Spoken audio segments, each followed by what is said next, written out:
Yes, good afternoon, everybody. And very briefly, let us discuss symbols in Midnight's Children. So, while you are reading or watching the film, you have to carefully observe the symbols which are being used in this narrative. Now, when we study symbols in literature, we know that traditionally we see that all the things are symbolic and they have literal meaning and metaphorical meaning. They have connotative and denotative sense of understanding, and then we try to read those symbols. But when it comes to Midnight's Children, in this novel, when we want to study symbols, we let us try to contextualize this study of symbols in post-structuralism, because this novel also deals with postmodernism. It's a time of post-structuralism where it is written, and it obviously is also in its very texture. In its very texture is very much a kind of a post-structuralist, wherein it tries to question the meta-narratives of histories and trying to tell the story of a nation, or try to narrate the nation from altogether a different angle through the eyes of somebody like Saleem, who is on the periphery of the existence or the periphery of the national identity. So in that context, let us locate it into the post-structuralist discourse and try to see how can we study these symbols. Let me share the screen. And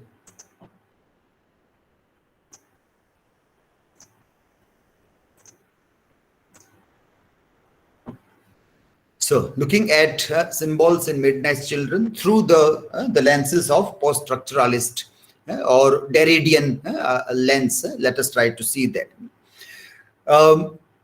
Before we enter into that, Derrida's reasons or Derrida's logic, he is using this book Phaedrus, or he cites an example from Plato's Phaedrus to bring home his point. So let us clarify what is this Plato's Phaedrus. Plato writes of a fictionalized conversation between Socrates and a student, in which Socrates tries to convince the student that writing is inferior to speech.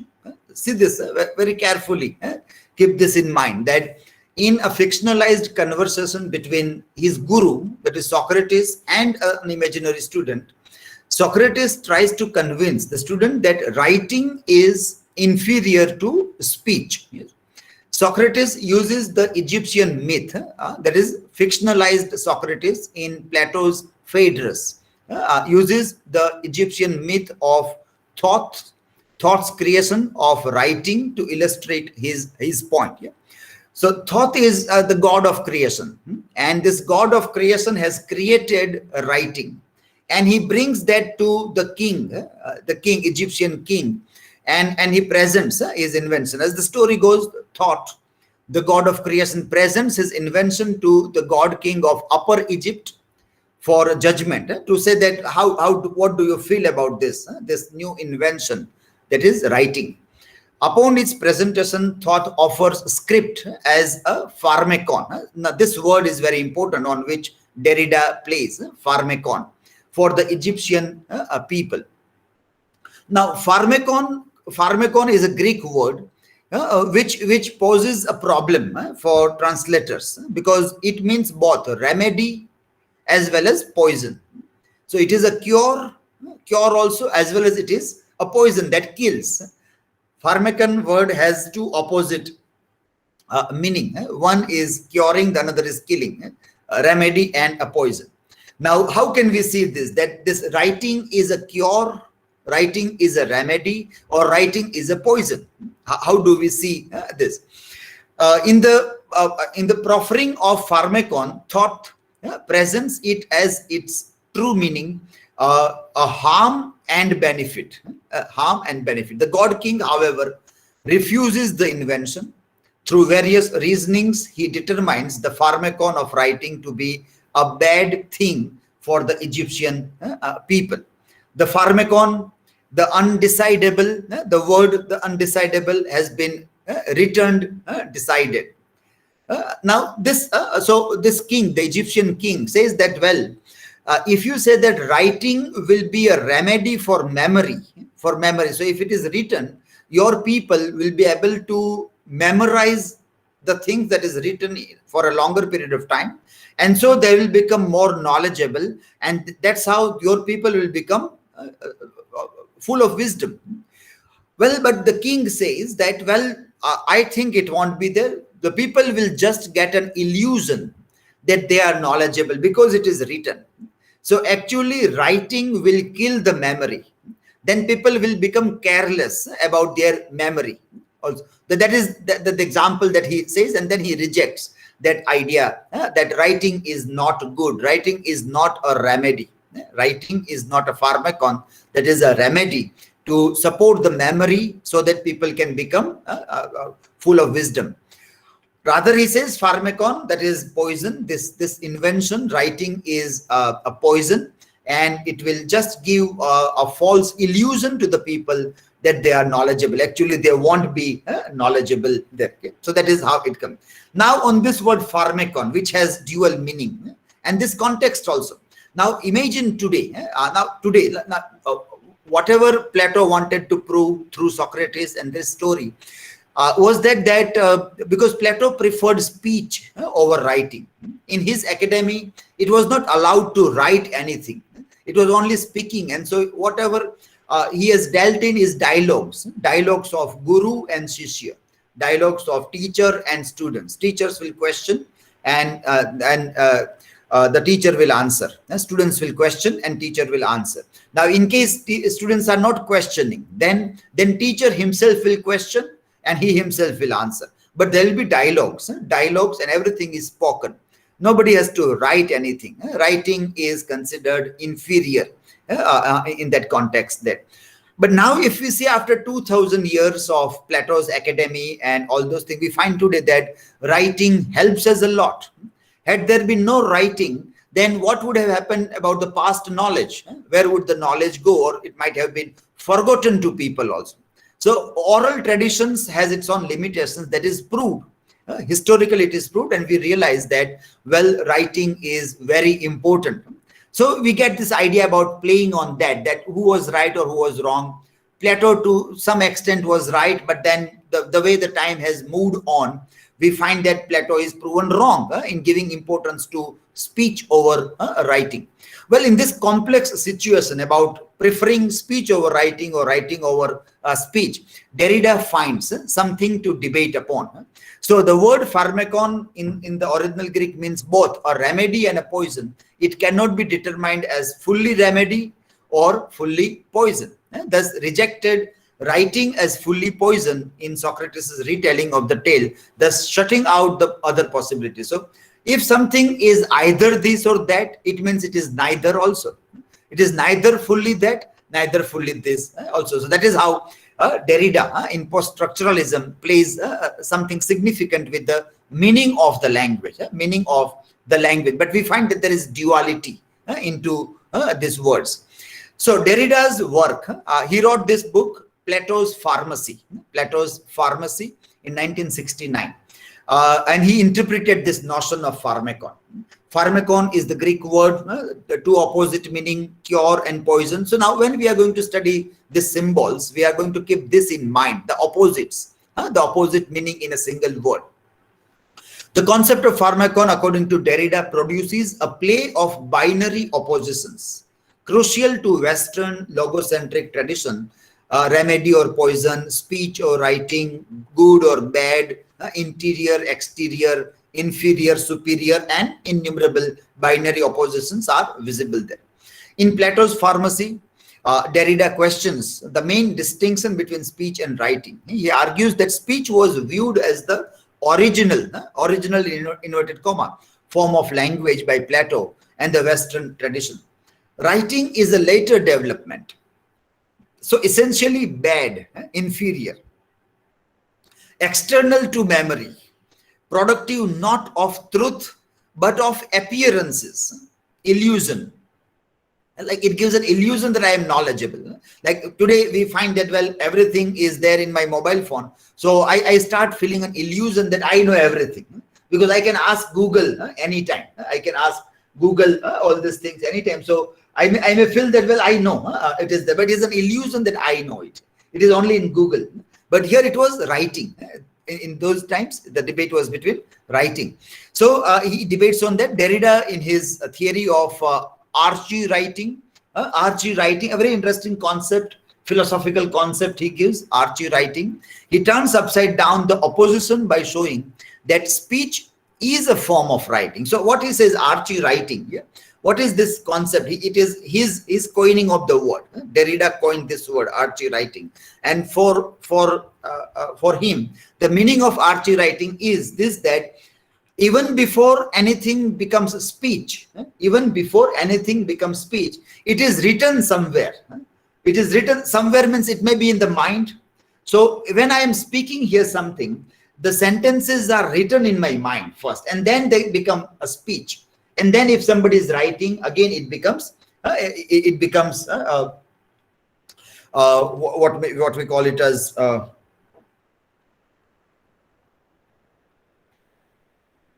another form of writing, also another form. But before that writing and before the speech also, before the writing and even before the speech, how he says that there was something written, there was already something written there. Now what about that? He would like to question that idea or that concept there. So he says this, that when we say Pharmakon is remedy, or Pharmakius means sorcerer or magician, and Pharmakos, that is scapegoat, which was never used by Plato, but according to Derrida plays an important role in the character of Socrates, because Socrates is a scapegoat in giving these viewpoints. Socrates as Pharmakius becomes the most famous Pharmakos in Athens after he drinks the Pharmakon. That is a play on the word of this word, meaning that is Pharmakon. So what we see here is that a word has the duality of meaning, wherein the word may possess completely opposite meaning. So how can we say that it is this meaning or that meaning? Derrida would say that there is no meaning at all. There is no meaning in the word. There is a free play of meaning. There is a free play of meanings. The meanings keep on playing this hide and seek with each other. One meaning plays hide and seek with another meaning, and they keep on playing that. But we never arrive at the meaning. Now, at this point, in this context, we try to read the symbols in Midnight's Children. So I hope that the basic concept is clear. Derridian concept of problematizing the meaning of the word, and then we see this. So now if you see some of the symbols like perforated sheet. Now what is that duality or that free play of meaning that happens here is that perforated sheet reveals also and conceals also. Two opposite things. It reveals as well as it conceals also. So there is this sentence used by Saleem that I am condemned by a perforated sheet to a life of fragments, and couple of times this perforated sheet appears in the novel. Right in the beginning, we find that it is through perforated sheet that Adam Aziz will be taking care of the health of Naseem on the other side of the sheet. And then later on, when even Jamila will be singing the songs in Pakistan, will be having a veil that is again a perforated sheet that will play a vital role. But it reveals, it hides also.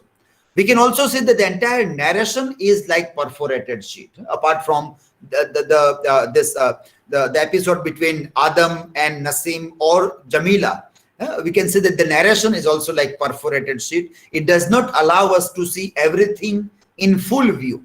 or like a cinematic long shot. We have a long shot in cinema, where from that we see a large space. But we are not given that. Perhaps we are just given a close-up at the stories of Saleem. The memory of Saleem is also perforated. It sees things in bits and pieces. Perforated memory can also be seen here. But what we see, it reveals, it conceals. Then silver spittoon is again a very important symbol, and it becomes symbol of memory and amnesia. Amnesia means forgetfulness. Memory means to remember something. So opposite that we see here, silver spittoon also becomes a symbol there. Now spittoon means thukdani. Thukdani. Spittoon. You eat pan and then you have to spew out your pan. So people used to use. Now this is a very old tradition. Now normally we do not find spittoons. Earlier people used to have spittoons. The guest comes and then you offer spittoon because they will be having pan and then they will spew out. It becomes an old tradition. It is given as a gift to Amina, and Saleem keeps on spittoon always with him also. And we find here that at one occasion when the bomb blast during Indo-Pakistan war, it destroys the house in Pakistan. At that time, the only thing that survives, when the family members and everybody is dying, only thing survives is spittoon. And spittoon hits Saleem in the head. And because of that, now spittoon is a symbol of the memory of the family which is now dead. It's a memory of the family, but the spittoon itself hits the head and Saleem is memoryless. His memory is gone. He do not remember himself also. So like we have that Bollywoodist drama that you hit something, you have an accident and then your memory is lost. The same thing happens with Saleem, memory loss. Now through what? Through spittoon. The spittoon, which was supposed to be the memory, itself becomes the reason for the memory loss also. Pickles, they preserve and they destroy also. They are something that preserves and they also destroy the things also. The connection between Pickles and the preservation of stories endures until the very end of the book. It continues in a similar way. But it also has that the idea of destroying, destruction, or it destroys the thing also. He also attempts to preserve his story, his own life story, like the Pickles in his factory. Saleem largely manages to preserve his life through storytelling, offering a bit of immortality to a dying man, and he also labels and stores each chapter he writes in a pickle jar. So that they may be read later by his son or anybody else who survives there. But the pickle is something that constantly is eroding something or destroying something. Something is getting destroyed. So when you make a chutney to fill into pickles, everything is crushed into it, and then in the jar of pickles, everything slowly and steadily gets rotten also. Everything gets cracks, everything is broken. So that is the process that pickles are made into something tasty because of that also, if those who like the taste of pickles. Now the same way in Saleem's case, he also feels that he is cracking. He is constantly cracking. The cracks are emerging in his body, on his forehead. So that is how the very idea about pickle as a preserver of his stories and something that is constantly being destroyed also. Knees and nose are another examples which we see, and then become symbol of strength as well as weakness, opposites there. Destructor and creator also. So couple of times knees and nose appear in the novel. Very importantly, the nose is a symbol with Saleem and knees with Shiv. Shiv's knees are powerful, and he also makes use of knees to kill people. Shiva is suspected of killing a string of prostitutes with his powerful knees, while Saleem uses his nose to discover the most decrepit prostitute in the city. So knees and nose, just like Shiv and Saleem, destruction and creation, faith and humility, are inextricably related with each other. But again, they are very opposite. They both represent special power for both the boys, that is Saleem and Shiv. Finally, Saleem and Shiv also as a character. You see an image here. This image also is symbolic of this very idea about what we started with Pharmakon, Plato's idea about Pharmakon, or the way he says that, well, speech is more important than writing, and writing is like a Pharmakon. And for him, Pharmakon was a poison, but subsequently we found that, well, it is not a poison, it is a remedy. Writing has survived our knowledge there. So for Plato, Pharmakon was a poison, writing was a poison. But what we have experienced down the time is that writing is very helpful to us in preserving knowledge. So this very metaphor of the symbols having very opposite sense, and Derrida tries to extend that idea in a way that if there is this opposites, then you just play with the meaning. You never arrive at the centrality of the meaning, and that we find very significantly operating in the entire novel. If you want to give one metaphor, one image to this, then this image is of Greek god Janus, Janus, Greek god Janus. So this Greek god has two faces. One look forward, one backward. One towards the future, the other towards the past. So these all words, this language, or the symbols that we are seeing here, they are like Janus, Greek god Janus, having two faces looking in opposite direction. So Saleem is India, India is Saleem. That is what he wants us to believe. But we also can say Saleem is Shiv and Shiv is Saleem, because they are swapped children. They both are swapped children. There is a very interesting binary opposition between Saleem and Shiva also, like good and bad, inferior, superior. One is very aggressive, one is very thinking person. So in that way, we find a very interesting binary opposition also. But apart from binary opposition, they are complementary to each other also. They are like yin and yang. That also we can see. So we don't go only with the Western idea of binary oppositions. We can also have a counter to binary opposition in terms of complementary to each other also. So if Saleem is allegorical India, the history of India is incomplete without the story of Shiv also. Shiv is unaware about him being magical child of the midnight. He is unaware. Saleem suffers from amnesia. There is a very interesting parallel that goes in both the stories. One is unaware, the other is forgetful. Saleem's amnesia is the result of the burden of memory. How we see this? Because it is the spittoon. Spittoon is very heavy thing, and the hitting of spittoon has led to memory loss. So burden. Now this becomes very interesting to study nation also. The amnesiac nation, that the word that Rushdie also is using in the novel. The amnesiac nations like India, with very long history and heritage, suffers from the burden of memory also. Its own memory also becomes too heavy for them to carry on. Remember a few days back when we were asking a question that who wrote this epic poem, whether it was Ramayana or Mahabharata, that was written by Ganesh. And it was very difficult to come to the conclusion, or it was difficult to find an answer, because we have so many stories. Remember yesterday we were talking about Katha Sarit Sagar, Betal Pachisi, Sinhasan Pachisi, or even the other stories, Alif Layla, and Brihat Katha, Ramayana, Mahabharata, their outer boxes, the outer boxes of all those narratives. And you might realize that, well, we have so many things. Country like India has so many things that it is nearly impossible to remember. So that is what we can say. Our amnesia is also the result of the burden of memory that we see in case of Saleem also, who is hit by Spittoon, and he suffers from amnesia. Shiva's forgetfulness is more menacing and threatening to the nation.